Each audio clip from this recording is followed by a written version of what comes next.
Chapter 11. Comrade Bingo. The thing really started in a park at the Marble Arch end, where weird birds of every description collect on Sunday afternoons and stand on soapboxes and make speeches.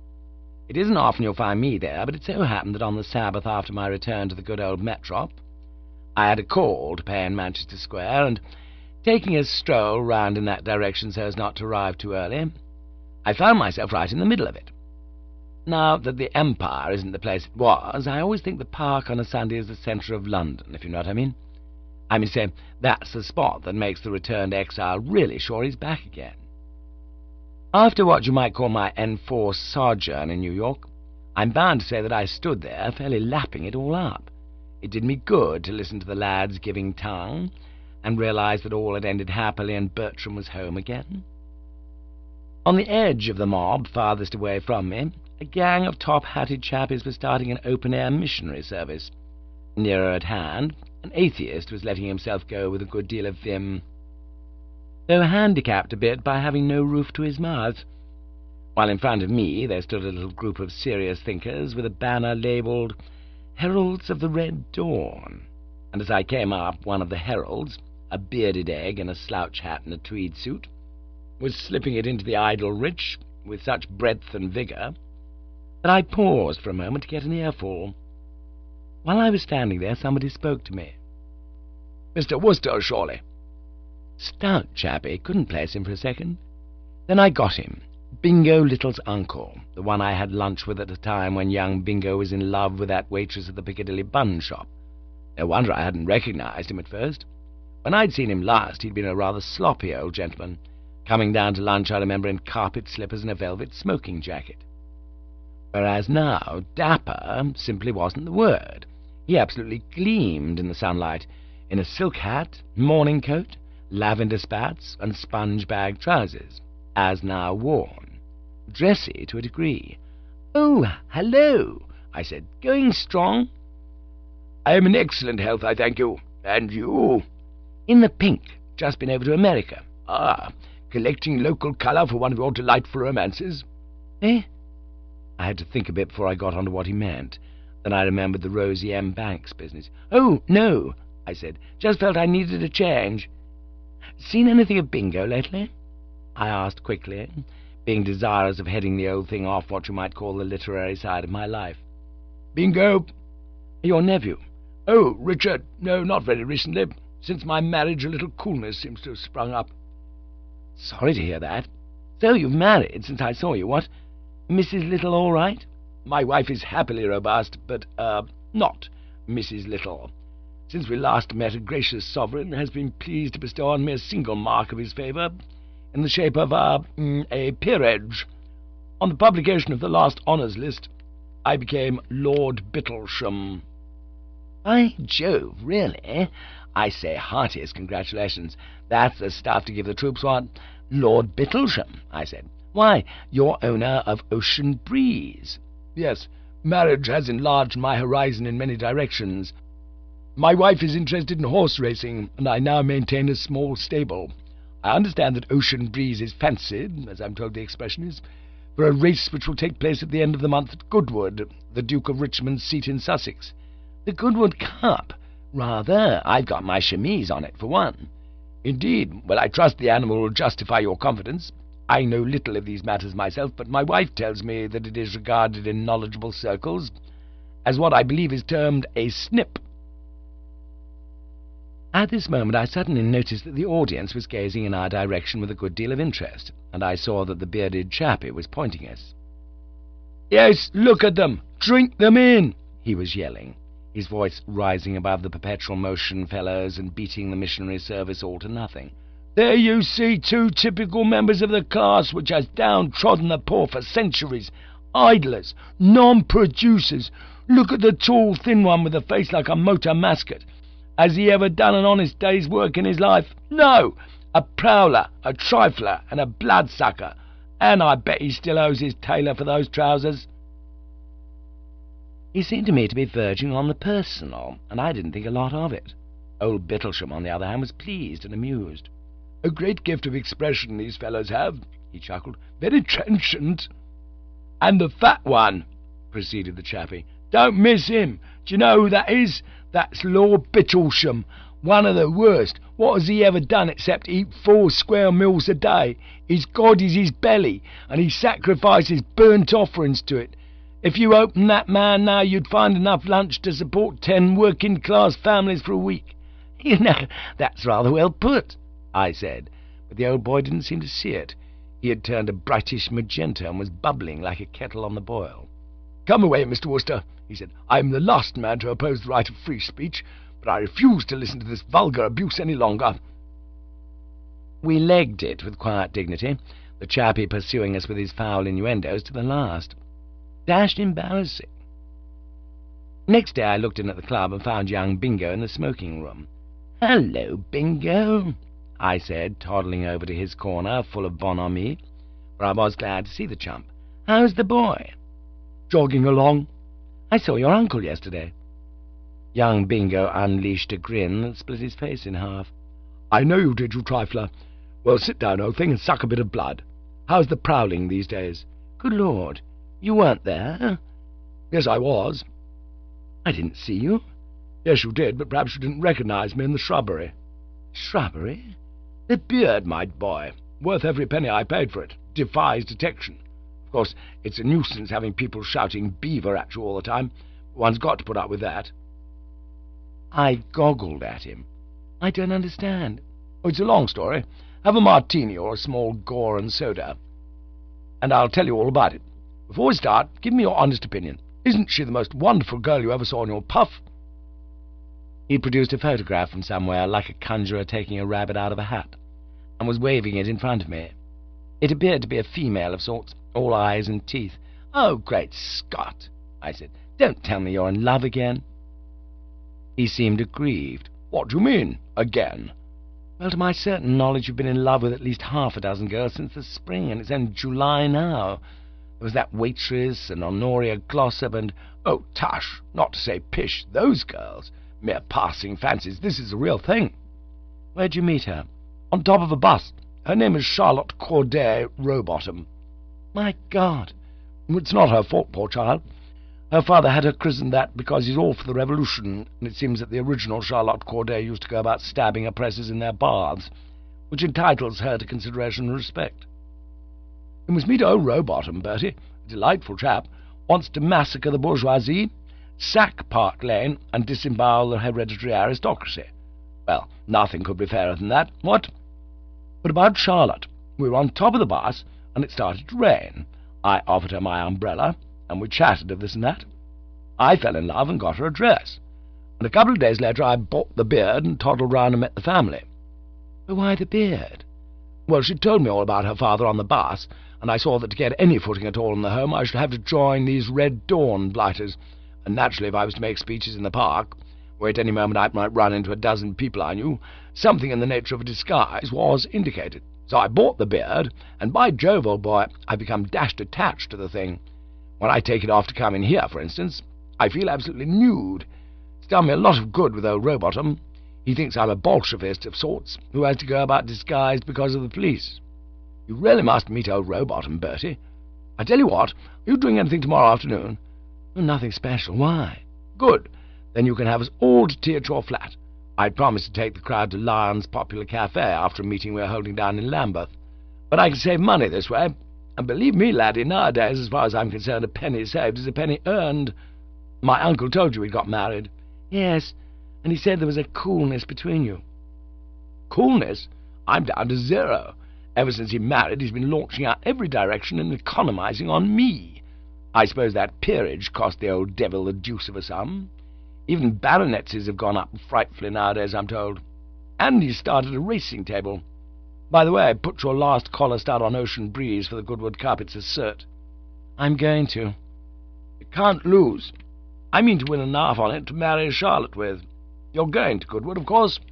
"Rather." "So are we. We're holding a meeting on Cup Day just outside the paddock." "But I say, aren't you taking frightful risks? Your uncle's sure to be at Goodwood. Suppose he spots you. He'll be fed to the gills if he finds out that you're the fellow who ragged him in the park." "How the deuce is he to find out? Use your intelligence, you prowling inhaler of red corpuscles. If he didn't spot me yesterday, why should he spot me at Goodwood? Well, thanks for your cordial invitation for tomorrow, old thing. We shall be delighted to accept. Do us well, laddie, and blessings shall reward you. By the way, I may have misled you by using the word tea. None of your wafer slices of bread and butter. We're good trenchermen, we of the Revolution. What we shall require will be something on the order of scrambled eggs, muffins, jam, ham, cake, and sardines. Expect us at 5 sharp. But I'm not quite sure. Yes, you are. Silly ass, don't you see that this is going to do you a bit of good when the Revolution breaks loose? When you see old Rowbottom sprinting up Piccadilly with a dripping knife in each hand, you'll be jolly thankful to be able to remind him that he once ate your tea and shrimps. There will be 4 of us, Charlotte, self, the old man, and Comrade Butt. I suppose he will insist on coming along. Who the devil's Comrade Butt? Did you notice a fellow standing on my left in our little troop yesterday? Small, shrivelled chap, looks like a haddock with lung trouble. That's Butt, my rival, dash him. He's sort of semi-engaged to Charlotte at the moment. Till I came along he was the blue-eyed boy. He's got a voice like a foghorn, and old Rowbottom thinks a lot of him. But hang it, if I can't thoroughly encompass this Butt and cut him out and put him where he belongs among the discards, well, I'm not the man I was, that's all. He may have a big voice, but he hasn't my gift of expression. Thank heaven I was once cox of my college boat. Well, I must be pushing now. I say, you don't know how I could raise 50 quid somehow, do you? Why don't you work? Work? Said young Bingo, surprised. What, me? No, I shall have to think of some way. I must put at least 50 on Ocean Breeze. Well, see you tomorrow. God bless you, old sort, and don't forget the muffins. I don't know why, ever since I first knew him at school, I should have felt a rummy feeling of responsibility for young Bingo. I mean to say he's not my son, thank goodness, or my brother or anything like that. He's got absolutely no claim on me at all, and yet a large-sized chunk of my existence seems to be spent in fussing over him like a bally old hen, and hauling him out of the soup. I suppose it must be some rare beauty in my nature or something. At any rate, this latest affair of his worried me. He seemed to be doing his best to marry into a family of pronounced loonies, and how the deuce he thought he was going to support even a mentally afflicted wife on nothing a year beat me. Old Bittlesham was bound to knock off his allowance if he did anything of the sort, and with a fella like young Bingo, if you knocked off his allowance, you might just as well hit him on the head with an axe and make a clean job of it. "Jeeves," I said when I got home, "I'm worried, sir, about Mr. Little. I won't tell you about it now, because he's bringing some friends of his to tea tomorrow, and then you'll be able to judge for yourself. I want you to observe closely, Jeeves, and form your decision." "Very good, sir." "And about the tea, get in some muffins." "Yes, sir." "And some jam, ham, cake, scrambled eggs, and 5 or 6 wagon loads of sardines." "Sardines, sir?" said Jeeves with a shudder. "Sardines." There was an awkward pause. "Don't blame me, Jeeves," I said. "It isn't my fault." "No, sir." "Well, that's that." "Yes, sir." I could see the man was brooding tensely. I found, as a general rule in life, that the things you think are going to be the scaliest nearly always turn out not so bad after all. But it wasn't that way with Bingo's tea party. From the moment he invited himself, I felt that the thing was going to be blue round the edges. And it was. And I think the most gruesome part of the whole affair was the fact that, for the first time since I'd known him, I saw Jeeves come very near to being rattled. I suppose there's a chink in everyone's armour, and young Bingo found Jeeves's right at the drop of the flag when he breezed in with 6 inches or so of brown beard hanging onto his chin. I'd forgotten to warn Jeeves about the beard, and it came on him absolutely out of a blue sky. I saw the man's jaw drop, and he clutched at the table for support. I don't blame him, mind you. Few people have ever looked fouler than young Bingo in the fungus. Jeeves paled a little. Then the weakness passed, and he was himself again. But I could see that he'd been shaken. Young Bingo was too busy introducing the mob to take much notice. They were a very C3 collection. Comrade Butt looked like one of the things that come out of dead trees after the rain. Moth-eaten was the word I should have used to describe old Rowbottom. And as for Charlotte, she seemed to take me straight into another and a dreadful world. It wasn't that she was exactly bad-looking. In fact, if she'd knocked off starchy foods and done Swedish exercises for a bit, she might have been quite tolerable. but there was too much of her. Billowy curves. Well-nourished, perhaps, expresses it best. And while she may have had a heart of gold, the thing that you noticed about her first was that she had a tooth of gold. I knew that young Bingo, when in form, could fall in love with practically anything of the other sex, but this time I couldn't see any excuse for him at all. "My friend, Mr. Wooster," said Bingo, completing the ceremonial. Old Rowbottom looked at me, and then he looked round the room, and I could see he wasn't particularly braced. There's nothing of absolutely oriental luxury about the old flat, but I have managed to make myself fairly comfortable, and I suppose the surroundings jarred him a bit. "Mr. Wooster," said old Rowbottom. "May I say Comrade Wooster?" "I beg your pardon?" "Are you of the movement?" "Well, Do you yearn for the revolution?" well, I don't know that I exactly yearn. I mean to say, as far as I can make out, the whole hub of the scheme seems to be to massacre coves like me, and I don't mind owning I'm not frightfully keen on the idea." "But I'm talking him round," said Bingo. "I'm wrestling with him. A few more treatments ought to do the trick." Old Rowbottom looked at me a bit doubtfully. "Comrade Little has great eloquence," he admitted. "I think he talks something wonderful," said the girl, and young Bingo shot a glance of such succulent devotion at her that I reeled in my tracks. It seemed to depress Comrade Butt a good deal, too.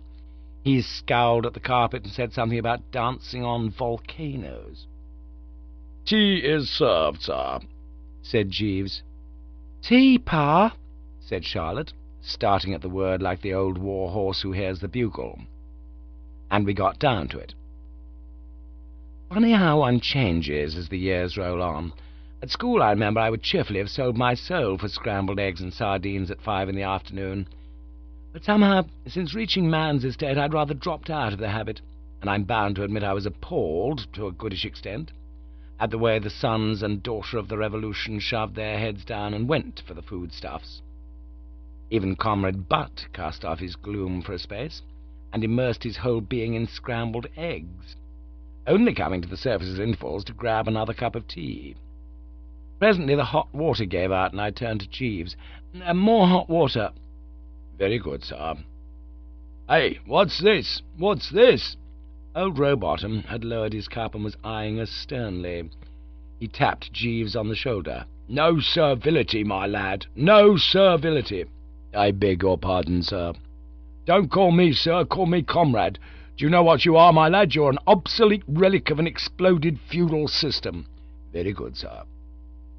"If there's one thing that makes the blood boil in my veins—" "Have another sardine," chipped in young Bingo, the first sensible thing he'd done since I'd known him.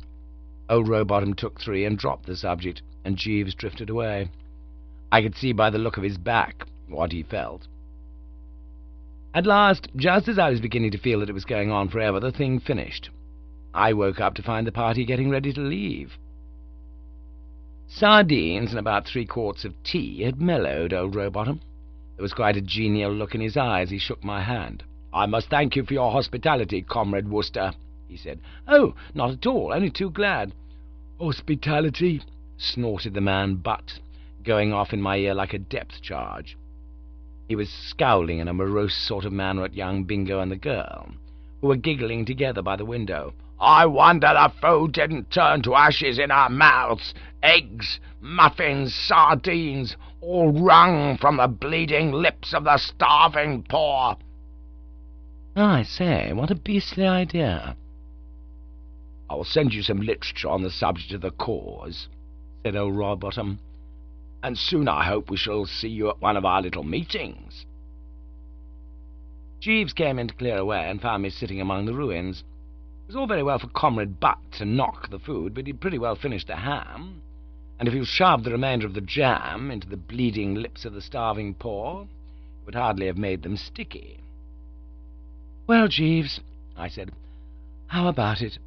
"I would prefer to express no opinion, sir." "Jeeves, Mr. Little is in love with that female." "So I gathered, sir. She was slapping him in the passage." I clutched my brow. "Slapping him?" "Yes, sir, roguishly." "Great Scott! I didn't know it had got as far as that. How did Comrade Butt seem to be taking it?" Or perhaps he didn't see. Yes, sir. He observed the entire proceedings. He struck me as extremely jealous. I don't blame him. Jeeves, what are we to do? I could not say, sir. It's a bit thick. Very much so, sir. And that was all the consolation I got from Jeeves. Chapter 12. Bingo has a bad Goodwood. I'd promised to meet young Bingo next day to tell him what I thought of his infernal Charlotte, and I was mooching slowly up St. James's Street, trying to think how the dickens I could explain to him, without hurting his feelings, that I considered her one of the world's foulest, and who should come toddling out of the Devonshire Club but old Bittlesham and Bingo himself. I hurried on and overtook them. "What ho!" I said. The result of this simple greeting was a bit of a shock. Old Bittlesham quivered from head to foot like a pole-axed blancmange. His eyes were popping, and his face had gone sort of greenish. "Mr. Wooster," he seemed to recover somewhat, as if I wasn't the worst thing that could have happened to him, "you gave me a severe start." "Oh, sorry." "My uncle," said young Bingo in a hushed, bedside sort of voice, "isn't feeling quite himself this morning. He's had a threatening letter." "I go in fear of my life," said old Bittlesham. "Threatening letter?" "Written," said old Bittlesham, "in an uneducated hand and couched in terms of uncompromising menace. Mr. Wooster, do you recall a sinister bearded man who assailed me in no measured terms in Hyde Park last Sunday?" I jumped and shot a look at young Bingo. The only expression on his face was one of grave, kindly concern. "Why, yes," I said. "Bearded man. Chap with a beard." "Could you identify him, if necessary?" "Well, how do you mean?" "The fact is, Bertie," said Bingo, "we think this man with the beard is at the bottom of all this business. I happened to be walking late last night through Pounceby Gardens, where Uncle Mortimer lives, and as I was passing the house a fellow came hurrying down the steps in a furtive sort of way. Probably he'd just been shoving the letter in at the front door. I noticed that he had a beard. I didn't think any more of it, however, until this morning, when Uncle Mortimer showed me the letter he'd received and told me about the chap in the park. I'm going to make inquiries." "The police should be informed," said Lord Bittlesham. "No," said young Bingo firmly, "not at this stage of the proceedings. It would hamper me. Don't you worry, Uncle. I think I can track this fellow down. You leave it all to me. I'll pop you into a taxi now and go and talk it over with Bertie." "You're a good boy, Richard," said old Bittlesham, and we put him in a passing cab and pushed off. I turned and looked young Bingo squarely in the eyeball. "Did you send that letter?" I said. "Rather. You ought to have seen it, Bertie. One of the best gents' ordinary threatening letters I ever wrote." "But where's the sense of it?" "Bertie, my lad," said Bingo, taking me earnestly by the coat sleeve, "I had an excellent reason. Posterity may say of me what it will, but one thing it can never say, that I have not a good, solid business head. Look here." He waved a bit of paper in front of my eyes. Great Scott!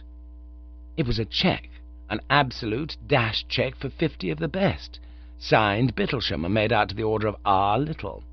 "What's that for?" "Expenses," said Bingo, pouching it. "You don't suppose an investigation like this can be carried on for nothing, do you? I now proceed to the bank and startle them into a fit with it. Later, I edge round to my bookie and put the entire sum on Ocean Breeze. What you want in situations of this kind, Bertie, is tact. If I'd gone to my uncle and asked him for 50 quid, would I have got it? No. But by exercising tact. Oh, by the way, what do you think of Charlotte?" Young Bingo massaged my sleeve affectionately. "I know, old man, I know. Don't try to find words. She bowled you over, eh? Left you speechless, what? I know. That's the effect she has on everybody. Well, I leave you here, laddie. Oh, before we part, but. What of but? Nature's worst blunder, don't you think?" "I must say I've seen cheerier souls." "I think I've got him licked, Bertie. Charlotte is coming to the zoo with me this afternoon, alone, and later on to the pictures. That looks like the beginning of the end, what? Well, toodaloo, friend of my youth. If you've nothing better to do this morning, you might take a stroll along Bond Street and be picking out a wedding present." I lost sight of Bingo after that. I left messages a couple of times at the club, asking him to ring me up, but they didn't have any effect. I took it that he was too busy to respond. The Sons of the Red Dawn also passed out of my life. though Jeeves told me that he had met Comrade Butt one evening and had a brief chat with him. He reported Butt as gloomier than ever. In the competition for the bulging Charlotte, Butt had apparently gone right back in the betting. "Mr. Little would appear to have eclipsed him entirely, sir," said Jeeves. Bad news, Jeeves, bad news. "Yes, sir." I suppose what it amounts to, Jeeves, is that when young Bingo really takes his coat off and starts in, there's no power of God or man that can prevent him making a chump of himself. "It would seem so, sir," said Jeeves. Then Goodwood came along, and I dug out the best suit and popped down. I never know, when I'm telling a story, whether to cut the thing down to plain facts, or whether to drool on and shove in a lot of atmosphere and all that. I mean, many a cove would no doubt edge into the final spasm of this narrative with a long description of Goodwood, featuring the blue sky, the rolling prospect, the joyous crowds of pickpockets, and the parties of the second part who were having their pockets picked, and, in a word, what not. But better give it a miss, I think. Even if I wanted to go into details about the Bally meeting, I don't think I'd have the heart to. The thing's too recent. The anguish hasn't had time to pass. You see, what happened was that Ocean Breeze, curse him, finished absolutely nowhere for the Cup. Believe me, nowhere. These are the times that try men's souls. It's never pleasant to be caught in the machinery when a favourite comes unstitched. And in the case of this particular dashed animal, one had come to look on the running of the race as a pure formality, a sort of quaint old-world ceremony to be gone through before one sauntered up to the bookie and collected. I'd wandered out of the paddock to try and forget, when I bumped into old Bittlesham, and he looked so rattled and purple, and his eyes were standing out of his head at such an angle, that I simply pushed my hand out and shook his in silence. "Me too," I said, "me too. How much did you drop?" "Drop? On Ocean Breeze." "I did not bet on Ocean Breeze." "What? You owned the favourite for the Cup and didn't back it?" "I never bet on horse racing. It is against my principles. I am told that the animal failed to win the contest." "Failed to win? Why, he was so far behind that he nearly came in first in the next race." "Tut," said old Bittlesham. "Tut is right," I agreed. Then the rumminess of the thing struck me. "But if you haven't dropped a parcel over the race," I said, "why are you looking so rattled?" "That fellow is here." "What fellow?" "That bearded man." It will show you to what an extent the iron had entered into my soul when I said that this was the first time I'd given a thought to young Bingo. I suddenly remembered now that he told me he would be at Goodwood. "He is making an inflammatory speech at this very moment, specifically directed at me. Come, where that crowd is." He lugged me along, and by using his weight scientifically got us into the front rank. "Look, listen." Young Bingo was certainly tearing off some ripe stuff, inspired by the agony of having put his little all on a stoomer that hadn't finished in the first 6. He was fairly letting himself go on the subject of the blackness of the hearts of plutocratic owners who allowed a trusting public to imagine a horse was the real goods when it couldn't trot the length of its stable without getting its legs crossed and sitting down to rest. He then went on to draw what I'm bound to say was a most moving picture of the ruin of a working man's home due to this dishonesty. He showed us the working man, all optimism and simple trust, believing every word he read in the papers about Ocean Breeze's form, depriving his wife and children of food in order to back the brute, going without beer so as to be able to cram an extra bob on, robbing the baby's money box with a hatpin on the eve of the race, and finally getting let down with a thud. Dashed impressive it was. I could see old Rowbottom nodding his head gently, while poor old Butt glowered at the speaker with ill-concealed jealousy. The audience ate it. "But what does Lord Bittlesham care?" shouted Bingo. "If the poor working man loses his hard-earned savings, I tell you, friends and comrades, you may talk, and you may argue, and you may cheer, and you may pass resolutions, but what you need is action, action. The world won't be a fit place for honest men to live in till the blood of Lord Bittlesham and his kind flows in rivers down the gutters of Park Lane." Roars of approval from the populace, most of whom, I suppose, had had their little bit on blighted Ocean Breeze and were feeling it deeply. Old Bittlesham bounded over to a large, sad policeman who was watching the proceedings, and appeared to be urging him to rally round. The policeman pulled at his moustache and smiled gently, but that was as far as he seemed inclined to go, and old Bittlesham came back to me puffing not a little. "It's monstrous. The man definitely threatens my personal safety, and that policeman declines to interfere. Said it was just talk. Talk! It's monstrous." "Absolutely," I said, but I can't say it seemed to cheer him up much. Comrade Butt had taken the centre of the stage now. He had a voice like the last trump, and you could hear every word he said, but somehow it didn't seem to be clicking. I suppose the fact was he was too impersonal, if that's the word I want. After Bingo's speech, the audience was in the mood for something a good deal snappier than just general remarks about the cause. They'd started to heckle the poor blighter pretty freely when he stopped in the middle of a sentence, and I saw that he was staring at old Bittlesham. The crowd thought he'd dried up. "Sucker lozenge!" shouted someone. Comrade Butt pulled himself together with a jerk, and even from where I stood I could see the nasty gleam in his eye. "Ah!" he yelled. "You may mock, comrades, you may cheer and sneer, and you may scoff, but let me tell you that the movement is spreading every day and every hour. Yes, even amongst the so-called upper classes it's spreading.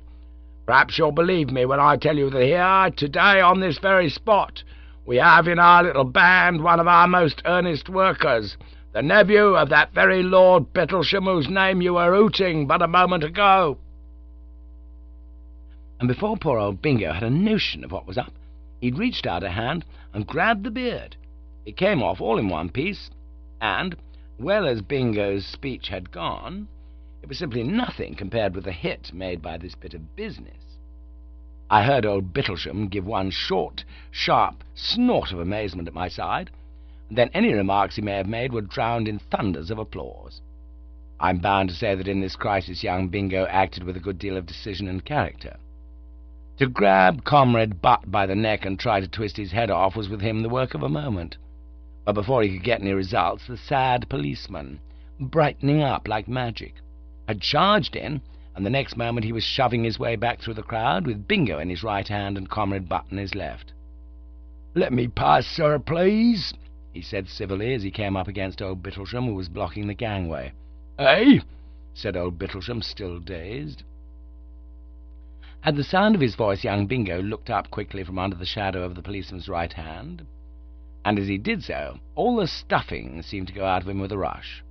For an instant he drooped like a bally lily, and then shuffled brokenly on. His air was the air of a man who's got it in the neck properly.